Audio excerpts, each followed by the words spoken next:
Continuamos con el estudio de formación y vida de los grupos Oasis. Cada día observamos cada vez con más asombro cómo se destilan teorías llenas de confusión en Internet y en la misma vida. De ahí el valor de esta formación para evitar peligrosos sincretismos. 2380. El adulterio es una ofensa a la dignidad de la persona. Esta palabra designa la infidelidad conyugal cuando un hombre y una mujer, de los cuales al menos uno está casado, establecen una relación sexual, aunque sea ocasional. Por ello cometen un adulterio. Cristo condena incluso el deseo del adulterio. El sexto mandamiento y el Nuevo Testamento prohíben absolutamente a este. Los profetas denuncian su gravedad y ven en el adulterio la imagen del pecado de idolatría. Porque así como se es infiel a la esposa, así ya hemos sido infieles a amar a Dios sobre todas las cosas. Porque si lo amáramos sobre todas las cosas, no seríamos infieles a nuestro esposo y ni nuestro esposo o el esposo a la esposa. 2381. El adulterio es una injusticia. El que lo comete falta a sus compromisos, lesiona el signo de la alianza, que es el vínculo matrimonial, quebranta el derecho del cónyuge y atenta contra la institución del matrimonio, violando el contrato que le da origen. Compromete el bien de la generación humana y de los hijos, que necesitan la unión estable de sus padres. Claro, por esto es que si no hay este vínculo de matrimonio, no se puede hablar de adulterio. Entonces, ni siquiera se tiene como límite al matrimonio como modo natural, por así decirlo, dentro del contrato para establecer límites. Y entonces, no teniendo ni siquiera este contrato que ha adquirido ante la sociedad públicamente, y claro, y lo primero ante Dios, se siente en una situación libertina que le permite comenzar a asociarse, por así decirlo, a vincularse con otras personas. Y ni siquiera ya aquí se puede hablar de adulterio, sino que se habla sencillamente de una flagrante relación sexual abierta, promiscua, en donde ya ni siquiera se comete una falta contra un compromiso porque ese compromiso nunca lo hubo. Y allí la desprotección de la desprotección más flagrante entre ellos y entre su prole, entre sus hijos. 2382. El divorcio. El Señor Jesús insiste en la intención original del Creador, que quería un matrimonio indisoluble, y deroga la tolerancia que se había introducido en la ley antigua. Entre bautizados católicos, el matrimonio rato y consumado no puede ser disuelto por ningún poder humano ni por ninguna causa fuera de la muerte. O sea, ni por ninguna causa que no sea la muerte. ¿Qué significa esto? Que el matrimonio no es un juego. No podemos casarnos con cualquier persona. De ahí el tema del noviazgo. El noviazgo tiene que ser instrumento de sabiduría para poder descubrir si es la persona llamada a unirse entre sí para toda la vida o no. Y como se hace de manera casta el noviazgo, o ese es el deber ser, se pueden despedir sin daño alguno. Entonces, cuando las propias personas que contraen matrimonio faltan a este cuidado, ¿quiénes son los que pagan? Los hijos o inclusive ellos mismos, porque llega a un nivel de violencia tal que la sociedad, para evitar un delito, por ejemplo, tiene que separarlos. O sea, de manera conveniente tendrían que separarse, porque esto se puede convertir en un atentado contra ellos y contra los hijos. Pero se toma esta medida de una manera precavida. ¿Por qué? Porque los padres no han asumido la responsabilidad de conocerse, de corregirse.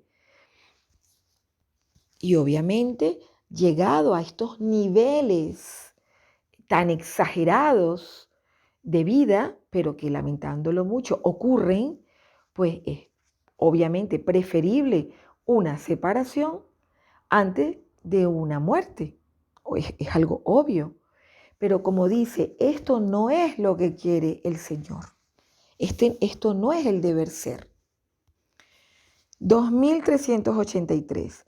La separación de los esposos con mantención del vínculo matrimonial puede ser legítima en ciertos casos previstos por el derecho canónico. Si el divorcio civil representa la única manera posible de asegurar ciertos derechos legítimos, el cuidado de los hijos o la defensa del matrimonio puede ser tolerado sin constituir una falta moral. ¿Qué significa esto?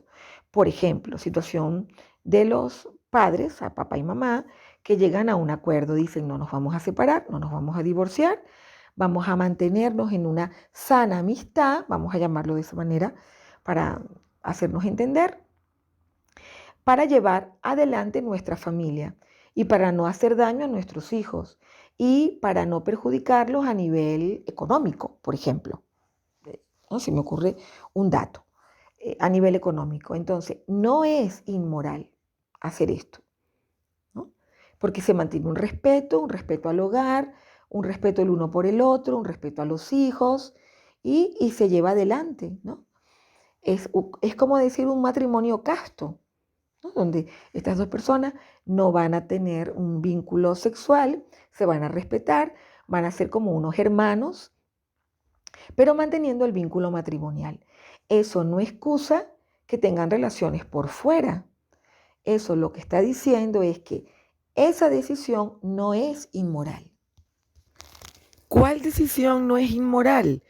La de acordar mantener el vínculo familiar por los hijos, sin excusar, sin permitir, por este motivo de mantener este vínculo familiar, sin que esto excuse, sin que esto apruebe, tener relaciones extramatrimoniales. No, se mantiene el vínculo en castidad, como ya se dijo, unos hermanitos que mantienen esa relación de familia por el bien de ellos mismos, por el bien de los hijos. Pero hay una fidelidad a esa familia. No es que esa mujer, ese hombre, se van a buscar por fuera lo que no hay dentro, porque se ha acordado de esta forma. Se mantiene un vínculo, se mantiene ese contrato civil con todas sus consecuencias jurídicas para resguardar la herencia de los hijos, para resguardar la propiedad privada entre ellos y para sus hijos, pero se respeta ese vínculo. No se busca por fuera lo que previamente se ha acordado mantener dentro. Y esta acción es perfectamente inmoral. Lo que sería inmoral es con la excusa de que se guarda la castidad dentro, buscar por fuera relaciones extramatrimoniales, porque sería cometer el adulterio, porque el vínculo se ha mantenido. La relación matrimonial es indisoluble. Entonces, las personas de esta familia, en este caso particular, en este artículo, acuerdan esto y son fieles a esta decisión, porque el vínculo se mantiene. No estamos hablando de situaciones de anulación matrimonial. 2384. El divorcio es una ofensa grave a la ley natural. Pretende romper el contrato, aceptado libremente por los esposos en su momento, de vivir juntos hasta la muerte. El divorcio atenta contra la alianza de salvación, del cual el matrimonio sacramental es un signo. El hecho de contraer una nueva unión, aunque reconocida por la ley civil, aumenta la gravedad de la ruptura. El cónyuge casado de nuevo se halla entonces en situación de adulterio público y permanente. Si el marido, tras haberse separado de su mujer, se une a otra mujer, es adúltero, porque hace cometer un adulterio a esta mujer, y la mujer que habita con él es adúltera, porque ha atraído así al marido de otra. Y este artículo, que se ve tan duro, tan difícil de comprender, se explica con el siguiente artículo, con el 2385, de una manera muy clara. ¿Por qué se ha dicho lo que se ha dicho anteriormente? Porque el divorcio adquiere un carácter inmoral a causa del desorden que introduce en la célula de la familia. Y además introduce este desorden en la sociedad. Este desorden entraña daños graves para el cónyuge, que se ve abandonado, para los hijos, que se ven traumatizados por la separación de sus padres y a menudo viviendo una tensión a causa de sus peleas, de vivir un día en una casa, luego en otra, por su efecto contagioso sobre otras familias que ven este mal ejemplo y lo siguen. Por eso hace del divorcio una verdadera plaga social. Obviamente, como dice el artículo 2386, es cierto que puede ocurrir un caso o algunos casos, o si se quiere muchos casos, en los que alguno de los cónyuges se convierta en una víctima inocente. Una víctima inocente de un divorcio dictado en conformidad con la ley civil. Es decir, un esposo abandonado o una esposa abandonada. En este caso, claramente este artículo 2386 prescribe que esto no contradice el precepto moral.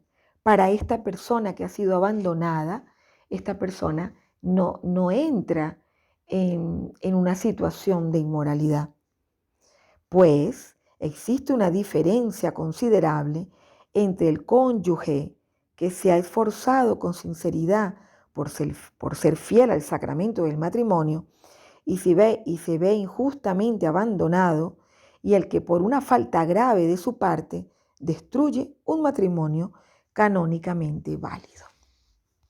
O también se me ocurre decir el caso de un cónyuge que es apaleado, que es convertido en víctima, que es maltratado.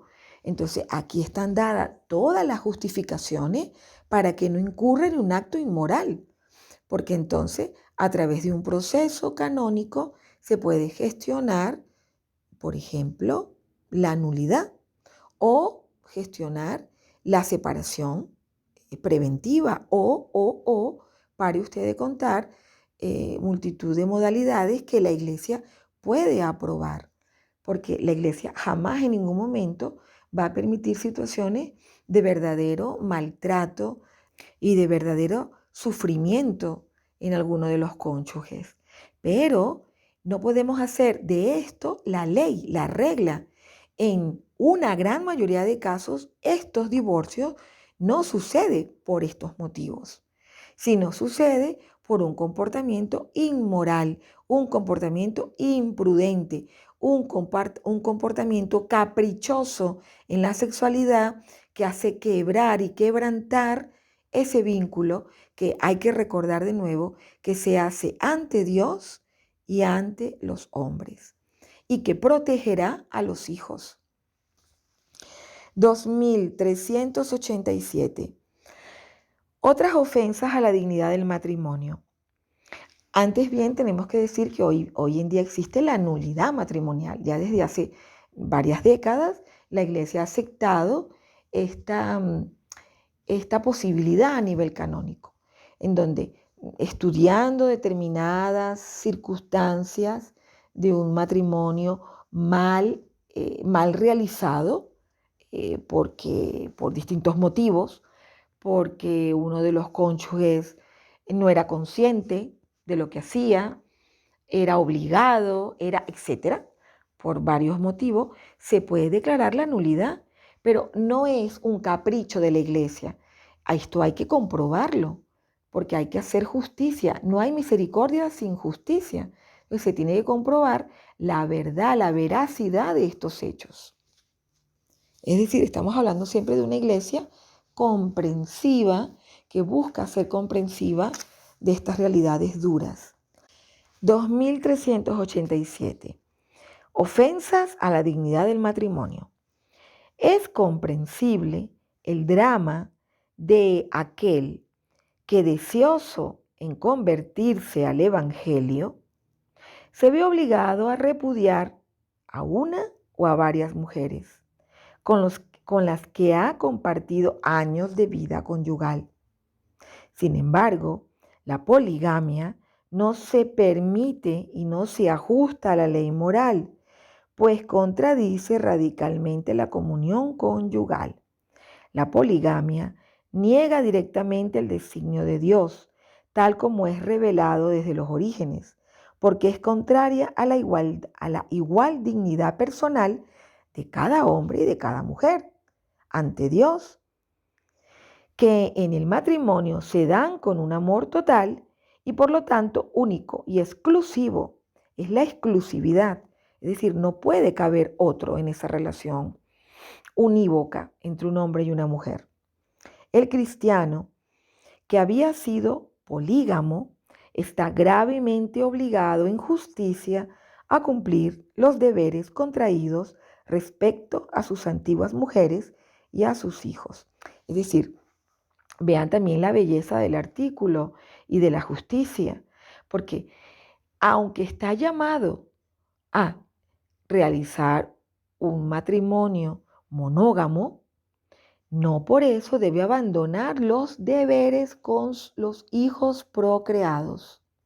Y si esto es inmoral dentro del matrimonio, es decir, no se puede permitir una poligamia a nivel matrimonial, pues con más razón todas estas situaciones depravadas dentro de lo que se llama la fornicación, es decir, la relación sexual libre, que lleva a aceptar tríos, cuartetos, quintetos a nivel sexual, o la violación masiva, que es considerada un arma de guerra.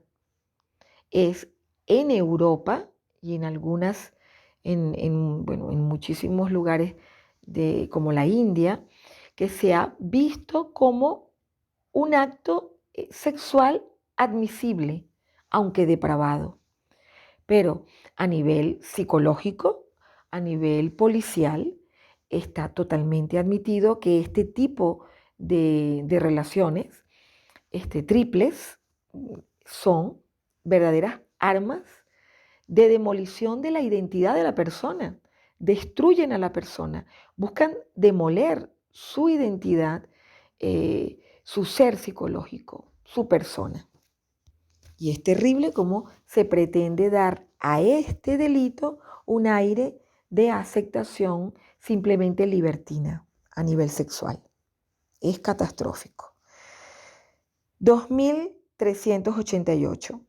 El incesto es la relación carnal entre parientes dentro de los grados en que está prohibido el matrimonio. San Pablo condena esta falta particularmente como grave. Dice, se oye hablar de que hay inmoralidad entre vosotros, cuando se refiere a una de las comunidades de la iglesia creadas. Se está refiriendo a esa comunidad. Continúa diciendo San Pablo, hasta el punto se oye hablar de que uno de vosotros vive con la mujer de su padre. En nombre del Señor Jesús, éste sea entregado a Satanás para destrucción de la carne. Cierra comillas. El incesto corrompe las relaciones familiares y representa una regresión a la animalidad. El incesto corrompe las relaciones familiares y representa una regresión a la animalidad. Recuerdo un misionero que relataba su experiencia en Papúa Nueva Guinea, que es fronterizo con Indonesia, y él relataba cómo cuando llegaron allá a misionar, el estado tan paupérrimo, tan desolador a nivel moral en que estaban los niños con respecto a sus padres. Y precisamente porque por no conocer a Cristo se había desarrollado, se había permitido hechos tan terribles como el incesto. Y como desde que comenzaron a descubrir a Cristo, entró este respeto por la vida de sus familiares, en sus relaciones sexuales y en ese respeto por la persona. 2389. Se puede equiparar al incesto los abusos sexuales perpetrados por adultos en niños o adolescentes confiados a su guarda. Se puede equiparar al incesto los abusos sexuales perpetrados por adultos en niños o en adolescentes confiados a su guarda. Es decir, es siempre y en todo momento, en toda circunstancia y en toda época, un acto verdaderamente inhumano y degradante. Esta falta adquiere una mayor gravedad por atentar escandalosamente contra la integridad física y moral de los jóvenes, que quedarán así marcados para toda su vida, y por ser también, además, empeora esta realidad por ser una violación de la responsabilidad educativa, es decir, a quien que debió estar informado, a quien que debió cuidar del pequeño, cuidar del otro, fue el que infringió la falta, que es doblemente más doloroso para esta criatura. 2390. Hay unión libre cuando el hombre y la mujer se niegan a dar forma jurídica y pública a una unión que implica la intimidad sexual. La expresión en sí misma es engañosa, ya que, ¿qué puede significar una unión en la que las personas no se comprometen entre sí y testimonian con ello una falta de confianza el uno hacia el otro? En sí mismo, una falta de seguridad en sí mismo, o incluso en el porvenir, porque dicen, ¿para qué me voy a comprometer si no se sabe el futuro?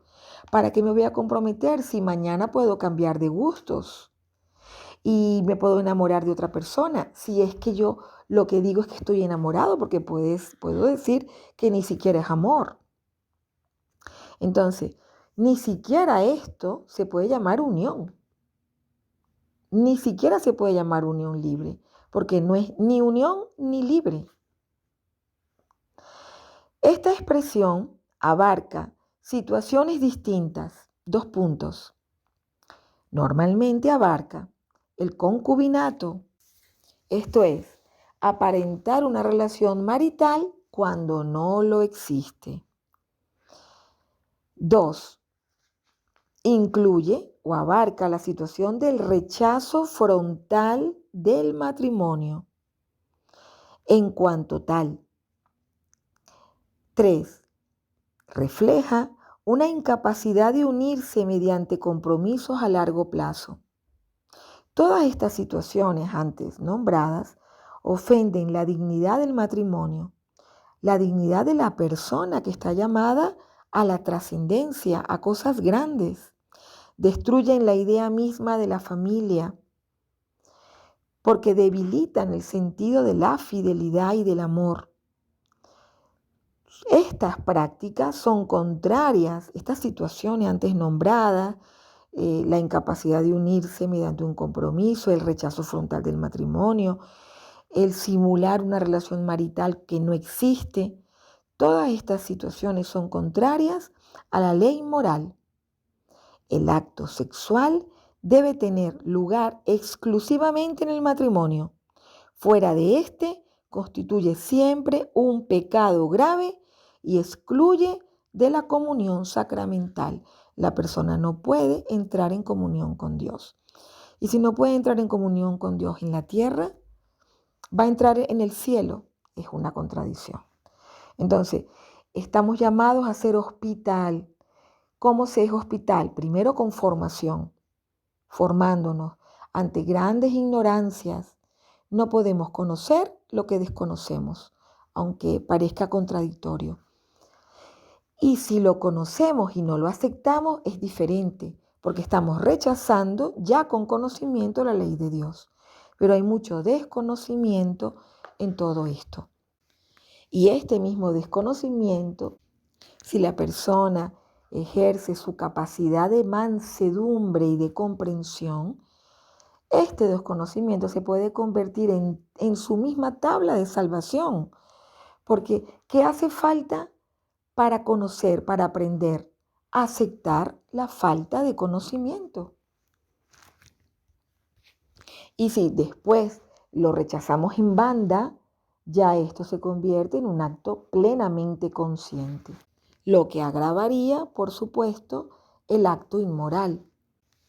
Pero como venimos diciendo, hay situaciones que pueden nunca justificarse, pero sí comprenderse por esta falta de conocimiento. En líneas generales, yo creo que lo más importante es prevenir antes que lamentar. Mientras más temprano nuestros hijos, nuestros nietos, nuestros sobrinos, nuestros amigos, desde la más tierna edad, conozcan de esta gran sabiduría, mejores vidas tendrán. 2391. No pocos postulan hoy una especie de unión a prueba cuando existe intención de casarse. Cualquiera que sea la firmeza del propósito de los que se comprometen en relaciones sexuales prematuras, estas no garantizan que la sinceridad y la fidelidad de la relación interpersonal entre un hombre y una mujer queden aseguradas y sobre todo queden protegidas contra los vaivenes y las veleidades de las pasiones.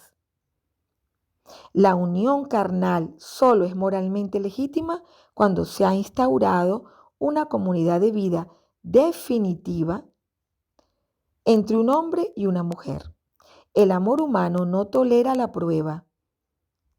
El amor humano exige un don total y definitivo de dos personas entre sí. Y este es el amor de Dios para con nosotros. Un amor en donde Cristo es el modelo de nuestra vida, es el modelo de nuestra castidad. Un modelo en donde todo bautizado es llamado a llevar una vida casta, según su estado de vida. Porque castidad significa respeto, porque castidad significa dominio de sí mismo, porque castidad significa protección y cuidado de nuestro ser, de nuestra persona, de nuestros niños, de nuestras familias, de nuestra sociedad. Todos conocemos la realidad de las sociedades que se han descompuesto por no seguir estos principios. La maldad, la monstruosidad que se genera y que se percibe a diario en las noticias. ¿Por qué? Porque solamente hay un camino y es el camino que nos marca Dios con sus mandamientos. Mientras más tardemos en entenderlos, más dolor y aflicción vivirá la humanidad. Que Dios y la Virgen nos ayude a comprender su mensaje y todos estos misterios. Amén.